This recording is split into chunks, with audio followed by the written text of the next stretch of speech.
Graduation pass 50,000 scholarship का पहला चीज़ ये है कि लाभ इसका मिलता किनको है, तो इसका लाभ सिर्फ लड़कियों को मिलता है, चाहे आप प्रथम श्रेणी, द्वितीय श्रेणी या तृतीय श्रेणी से स्नातक पास किए हैं, आपको 50,000 रुपए की जो राशि है आपके खाते में भेज दी जाती है। अब इसका लाभ दूसरा चीज़ ये भी है कि काफ़ी सारे छात्राओं के मन में ये कन्फ्यूजन होता है कि हमारी शादी हो चुकी है, तो क्या इसका लाभ मिलेगा या नहीं मिलेगा? तो बिल्कुल आपको मिलेगा, चाहे आप विवाहित हो या अविवाहित हो, दोनों छात्राओं को इसका जो बेनिफिट है मिलता है, लेकिन कुछ कंडीशन होता है, उस कंडीशन को फॉलो करेंगे डॉक्यूमेंट में, तो आपको प्रॉब्लम नहीं होगा अगर आप विवाहित हैं फिर भी, ये ध्यान रखिएगा। बाकी बताया गया कि स्नातक उत्तीर्ण सभी छात्राओं को 50,000 का लाभ मिलेगा, चाहे वह किसी भी कास्ट से क्यों ना बिलोंग करता हो, चाहे वो जनरल हो, ईडब्ल्यूएस हो, ओबीसी में जैसे बीसी हो या ईबीसी हो, एससी हो या एसटी हो, आपको इसका लाभ मिलेगा, बशर्ते आप लड़की होना चाहिए। अब समझते हैं कि ऑनलाइन आवेदन करने में कौन-कौन से मुख्य दस्तावेज हैं जो आपको देने होंगे। देखिए इसमें सबसे महत्वपूर्ण अगर डॉक्यूमेंट्स है ना, तो ये सारी डॉक्यूमेंट है, इसको जरूर रखिएगा। जैसे मोबाइल नंबर, ये मोबाइल नंबर ऐसा वैसा नहीं देना है कि अभी अप्लाई में दे दिया और 2 दिन बाद वो मोबाइल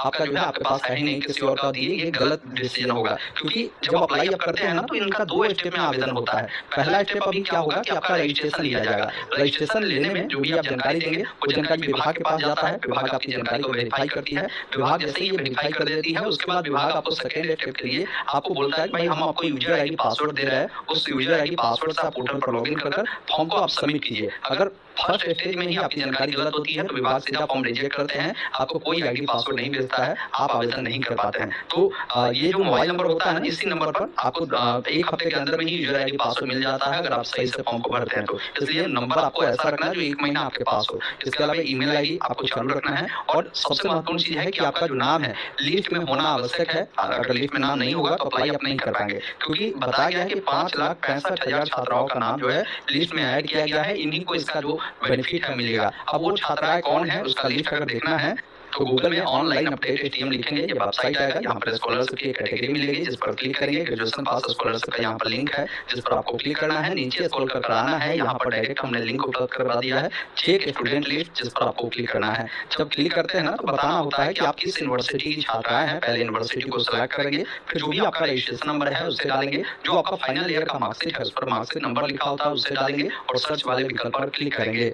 सर्च करते ही बता देगा कि आपका जो रिजल्ट है पोर्टल पर अपलोड है, आप आसानी से इसके लिए अप्लाई कर सकते हैं अगर इस प्रकार दिखाता है तो। अगर दिखाता है कि आपका रिजल्ट अपलोड नहीं है तो अभी आपको वेट करना है, फिर अगले चरण में जो आवेदन होगा उस समय आपको आवेदन करने का मौका मिलेगा। इसके बाद जो भी आपका बैंक अकाउंट है ना वो आपको देने होंगे और जो आपके 3rd ईयर का मार्कशीट ओरिजिनल है वो आपको देने होंगे। मतलब जो पार्ट 3 का आपका ओरिजिनल मार्कशीट है अगर कॉलेज से नहीं लाया है तो उसको आप जरूर ले लीजिएगा। उसके बाद बताया गया है कि आधार कार्ड आपके पास होना चाहिए और जो आधार कार्ड है ना, आधार कार्ड में आपका जो ग्रेजुएशन की सर्टिफिकेट या मार्कशीट है उस पर जैसा भी आपका नाम है वैसा ही नाम आपके आधार कार्ड पर होना चाहिए। जैसा नाम आपके आधार कार्ड पर है वो तो होना ही चाहिए, मार्कशीट पर आपका डीओबी जो होगा वो आधार कार्ड से मैच होना चाहिए। अगर थोड़ा भी मिसमैच होगा तो अभी आधार को आप करेक्शन करवाइए, सुधार करवाइए, तभी आप अप्लाई कीजिए, अन्यथा आपको आगे दिक्कत हो जाएगा, आधार वेरीफाई आपका नहीं होगा। इसके अलावा आपका जो रेसिडेंशियल सर्टिफिकेट है जिसे हम लोग निवास प्रमाण पत्र के नाम से जानते हैं, निवास प्रमाण पत्र पर क्या है कि जो भी आपका नाम है, नाम का स्पेलिंग और जो आपकी मार्कशीट पर नाम का स्पेलिंग है वो मैच होना चाहिए। पिता का नाम का जो स्पेलिंग है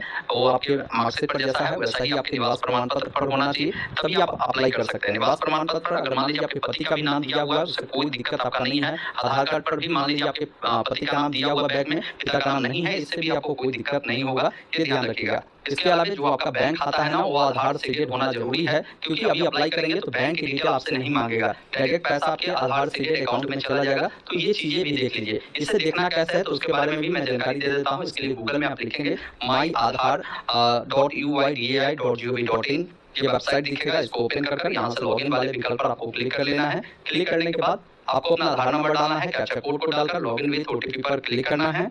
लॉगिन करते ही इस प्रकार का इंटरफेस आएगा। यहाँ पर देखिए ऑप्शन मिलता है बैंक सीडिंग स्टेटस का, जिसके सामने क्लिक करेंगे तो बता देगा कि आपका जो बैंक अकाउंट सीडेड है या नहीं। होगा तो आपको बताएगा कि आपका जो बैंक मैपिंग का स्टेटस डन है, किस बैंक में आपका सीडेड है वो जानकारी मिलेगी, कब सीडेड हुआ है वो जानकारी आपको यहाँ पर देखने को मिलता है। तो इस प्रकार आप सभी कैंडिडेट जाइए चेक कर लीजिए कि आपका बैंक अकाउंट सीडेड है या नहीं है। तो ये आपका डॉक्यूमेंट का लिस्ट है, इसको आप जरूर बनवा लीजिएगा, आपको कहीं भी कोई परेशानी नहीं होगी स्कॉलरशिप के लिए अप्लाई करने में। अप्लाई करना कहाँ से है तो मैंने लिंक आपको बता दिया, ऑनलाइन अपडेट ATM.in की वेबसाइट पर, यहाँ पर आपको लिंक दिया गया है, यहीं से फॉर्म को अप्लाई कर सकते हैं।